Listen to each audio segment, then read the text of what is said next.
அனைவருக்கும் வணக்கம். ரிஷப ராசிக்காரர்களுக்கு உலகின் எந்த மூலையில் இருந்தாலும் மகா சிவராத்திரி அன்று இதை செய்தால் நிச்சயமாக உங்களுடைய வாழ்வில் நல்ல பலன்கள் நிறைந்து கிடைக்கும். மகா சிவராத்திரி ரிஷப ராசிக்காரர்களுக்கு இந்த வருடத்தில் மார்ச் மாதம் 8ஆம் தேதி நடைபெற இருக்கிறது. மார்ச் மாதம் 8ஆம் தேதி நடைபெறக்கூடிய இந்த மகா சிவராத்திரியில் கிரகங்களின் அமைப்பு எப்படி உள்ளது என்று பார்க்கும்போது இந்த வருடம் சுக்கிர யோகம் நிறைந்த வருடமாக பார்க்கப்படுகிறது. சனியின் ஆதிக்கமும் நிறைந்த ஒரு தருணமாக பார்க்கப்படுகிறது. 300 ஆண்டுகளுக்கு பிறகு கொண்டாடக்கூடிய ஒரு பிரம்மாண்டமான மகா சிவராத்திரியாக பார்க்கப்படுகிறது. ஏனென்றால் சனி 10இல் ஆட்சி பலம் பெற்றிருக்கிறார். அவருடன் இணைந்து ராசியின் அதிபதியான சுக்கிரனும் கர்மஸ்தானம் தொழில் ஸ்தானத்தை வலுப்படுத்துகிறாருங்க. அது மட்டுமல்லாது சூரியனும் சந்திரனும் இந்த தொழில் ஸ்தானத்தில் இணைந்து சஞ்சரிக்கின்றன. மற்ற கிரகநிலைகள் ஒவ்வொரு ஆண்டும் வெவ்வேறு இடத்தில் சஞ்சரித்தாலும் சூரியனும் சந்திரனும் 10ஆம் இடம் ஆகிய கர்மஸ்தானத்தில் வரும்போதுதான் இந்த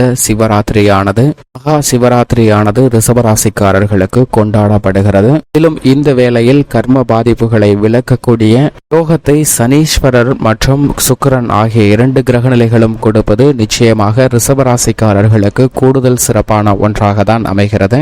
மட்டுமல்லாது குருவின் அமைப்பு இந்த தருணத்தில் விரயத்தில் இருந்தாலும் அவர் முழு சுப கிரகமாக இருப்பதால் பல நன்மைகள் நிறைந்து கிடைக்கும். முதல் கிரகமாக இருக்கக்கூடிய ராகு கேதுவின் அமைப்பை பார்க்கும்போது ராகு லாபஸ்தானத்தில் வலுவாக சஞ்சரிக்கிறார். அவருடன் வித்யாகாரகராக இருக்கக்கூடிய புதன் நீச்சம் பெற்று சஞ்சரிக்கிறாருங்க. புதன் வலுவிழந்து இருந்தாலும் கூட இந்த தருணத்தில் நிறைந்த பலனை பெறுவதற்கான வாய்ப்பை நிச்சயமாக மகா சிவராத்திரி வழிபாடானது பெற்று தருகிறது என்பதில் சந்தேகமே இல்லை. மோட்சக்காரகரான கேது பூர்வ புண்ணிய ஸ்தானம் ஆகிய 5இல் இருக்கிறாருங்க. எனவே குடும்ப உறவுகள் நிச்சயமாக பலம் பெறக்கூடிய ஒரு தருணமாகவும் அமைய போகிறது என்பதில் சந்தேகமே இல்லை. இப்படி ரிஷபராசிக்காரர்களுக்கு கிரக நிலைகளின் அமைப்பு இருக்க மகா சிவராத்திரி வழிபாடை எப்படி நாம் மேற்கொள்ள வேண்டும், ஆலயங்களில் எப்படி வழிபாட்டை மேற்கொள்வது அல்லது இல்லத்திலே நாம் எப்படி இந்த வழிபாட்டை மேற்கொண்டு நல்ல பலன்களை பெற முடியும் என்பதை சற்று விரிவாக பார்க்கலாம். விரதங்களிலே சிறந்தது மகா சிவராத்திரி விரதம். இந்த விரதத்தை மேற்கொண்டவர்களுக்கு எல்லா வகையிலும் நற்கதி கிடைக்கும் என்பது ஐதீகம். இந்த வருடம் மகா சிவராத்திரி மார்ச் 8ஆம் தேதி இரவு 8 மணி முதல் மார்ச் 9ஆம் தேதி காலை 6 மணி வரை நடைபெறுகிறது. அப்படி நடைபெறக்கூடிய பூஜையில் பல சிறப்பு வழிபாடுகள் மேற்கொள்வதன் மூலம் பல்வேறு வகையான நன்மைகள் தங்களுடைய வாழ்வில் நிறைந்து கிடைக்கும். இதிலும் 4 யாம வழிபாடுகளை மேற்கொள்ளும் போது பல்வேறு வகையில இருக்கக்கூடிய தடைகள் அனைத்தும் நிச்சயமாக விலகும். முதல் யாம வழிபாட்டில் வழிபட வேண்டிய மூர்த்தம் சோமாஸ்கந்தர், அபிஷேகம் பஞ்சகாவியம், அலங்காரம் வில்வம், அர்ச்சனை தாமரை, நிவேதினம் பால் அன்னம் சர்க்கரை பொங்கல், பழம் வில்வம், பட்டு செம்பட்டு, பணம் பச்சை கற்பூரம் சேர்ந்த சந்தனம், புகை சாம்பிராணி சந்தனக்கட்டை. 2ஆம் யாம வழிபாடு தென்கடவுளை நோக்கி, அதாவது தென்முக கடவுளை நோக்கி வழிபாடு, அபிஷேகம் பஞ்சாமிர்தம், அலங்காரம் குருந்தை, அர்ச்சனை துளசி, நிவேதினம் பாயாசம் சர்க்கரை பொங்கல், பழம் பலா, பட்டு மஞ்சள் பட்டு, மணம் அகில் சந்தனம், புகை சாம்பிராணி குங்குமம். 3ஆம் யாம வழிபாடு இங்கேற்பவரை நோக்கி, அபிஷேகம் தேன், அலங்காரம் கிழுவை, அர்ச்சனை 3 இதழ் வில்வம், நிவேதனம் எல் அன்னம், பழம் மாதுளம், பட்டு வெண்பட்டு, பணம் கஸ்தூரி சேர்ந்த சந்தனம். 4ஆம் யாம வழிபாடு சந்திரசேகரர், அபிஷேகம் வாசனை நீர், அர்ச்சனை நந்தியாவட்டை, நிவேதினம் வெண்சாதம், பட்டு நீலப்பட்டு, புகை கற்பூரம் லவங்கம். இப்படி 4 யாம வழிபாடுகள் மேற்கொள்ளப்படுகின்றன. 300 ஆண்டுகளுக்கு பிறகு நடைபெறக்கூடிய மகா சிவராத்திரியாக பார்க்கப்படுகிறது. கண் விழித்திருந்து வழிபாடு செய்வதால் அனைத்து காரியங்களிலும் வெற்றி உண்டாகும். வேலை வாய்ப்பு, தொழிலில் முன்னேற்றம், வியாபார விருத்தி, அதிர்ஷ்டம், செல்வ செழிப்பு உண்டாகும்.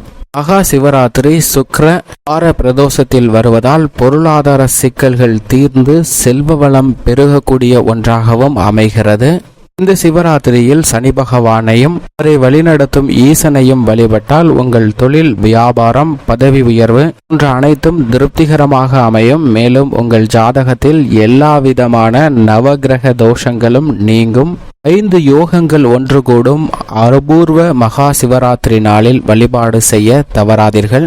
விரதம் பற்றி ஐதீகங்களின் அமைப்பை ஆராய்ந்து பார்க்கும் போது உலகில் பல்வேறு பிரச்சனைகளால் எல்லா உயிர்களும் சிவனிடத்தினை ஓடி ஒதுங்கி நிற்கின்றன.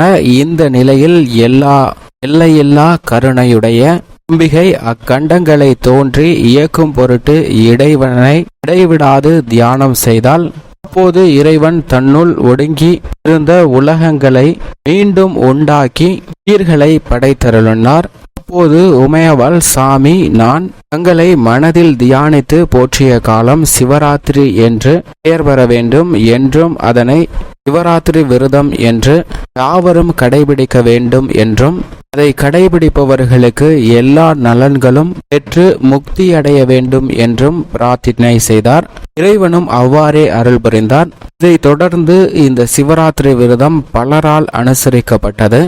மகா சிவராத்திரி விரதத்தை எப்படி வீட்டில் கடைபிடிக்க வேண்டும் என்பதையும் பார்க்கலாம். மகா சிவராத்திரி அன்று அதிகாலை எழுந்து நீராடி சூரியன் உதிக்கும் போது காலையில் செய்ய வேண்டிய பூஜைகள் போன்றவற்றை செய்ததற்கு பிறகு சிவன் கோயிலுக்கு சென்று முறைப்படி தரிசிக்க வேண்டும். வீட்டிற்கு வந்தவுடன் அங்கு சிவராத்திரி பூஜைக்கு உரிய இடத்தை சுத்தம் செய்ய வேண்டும். அதன் பின் நடுப்பகலில் நீராடி உச்சிகால வழிபாடுகளை முடித்துவிட்டு சிவ பூஜைக்கு உரிய பொருட்களை சேகரித்து வைக்க வேண்டும். மாலை நேர வழிபாட்டை முடித்துவிட்டு ஏற்கனவே தூய்மை செய்து அலங்காரிக்கப்பட்ட இடத்தில் சிவலிங்கத்தை வைத்து யாமத்திற்கு ஒன்றாக 4 யாம பூஜைகளை செய்து வழிபட வேண்டும். இன்று இரவு முழுதும் கண் விழித்து வழிபாடு செய்ய முடியவில்லை என்றாலும் லிங்கேற்பவ காலமாகிய இரவு 11:30 மணியிலிருந்து 1 மணி வரை உள்ள காலத்தில் சிவ தரிசனம் வழிபாடு நிச்சயமாக மேற்கொள்ள வேண்டிய தருணமாக நிச்சயமாக பார்க்கப்படுகிறது.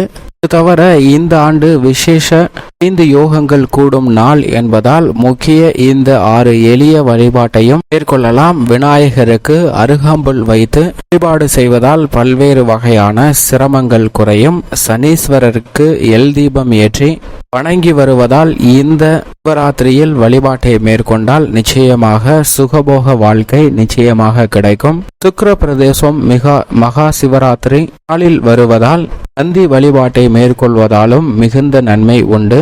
சர்வதி லித்தியோக நாள் என்பதால் இந்த நாளில் குலதெய்வ வழிபாடு செய்து பித்ருக்களின் ஆசியால் வெற்றி பெறலாம். மகா சிவராத்திரி நாளில் இடர்கள் களைவதற்கு ஈசனை வழிபாடு செய்யுங்கள். சர்வ யோகங்கள் அருளும் இந்நாளில் 4 கால பூஜையை கண்டு தரிசித்தாலும் பல்வேறு வகையில உங்களுடைய வாழ்வில் இன்பம் சேரும். மட்டுமல்லாது சிவராத்திரி விரதம் 5 வகைப்படுகிறது. நித்திய சிவராத்திரி விரதம், மாத சிவராத்திரி விரதம், பட்ச சிவராத்திரி விரதம், யோக சிவராத்திரி விரதம், மகா சிவராத்திரி விரதம். வருடத்தில் ஒவ்வொரு மாதமும் வந்தாலும் கூட இந்த மகா சிவராத்திரி ஒரு வருடத்தில் 1 மாதம் மட்டுமே கடைபிடிக்கக்கூடிய ஒன்றாக பார்க்கப்படுகிறது. இந்த நாளில் விரதம் இருந்து கண் விழித்து வழிபாடு செய்தால் நிச்சயமாக உங்கள் வாழ்வில் ஏற்படக்கூடிய இடர்கள், துன்பங்கள் அனைத்தும் விலகி இறை அருள் பரிபூர்ணமாக கிடைக்கும். பிரபஞ்சத்தின் ஆற்றல் ஒட்டுமொத்தமாக கிடைக்கக்கூடிய ஒரு சக்தியாகவும் மகா சிவராத்திரி பார்க்கப்படுகிறது. எனவே இந்த ஆக்கப்பூர்வமான நேர்மறையான சக்திகளை பெறுவதன் மூலமாக தங்களுடைய வாழ்வில் ஏற்படக்கூடிய இடர்களை குறைத்து நன்மை நிறைந்தவையாக நிச்சயமாக மாற்றிக்கொள்ளலாம் என்பதில் சந்தேகமே இல்லை. இந்த வழிபாட்டை மேற்கொள்வதால் சிவனின் அருள் மிகவும் பரிபூரணமாக உங்களுடைய வாழ்வில் நிறைந்து கிடைக்கும். எனவே பல்வேறு வகையான இன்னல்கள் நீங்கி மகிழ்ச்சியுடன் உங்களது வாழ்வை தொடர்வதற்கான யோகம் நிச்சயமாக உண்டு என்பதில் சந்தேகமே இல்லை.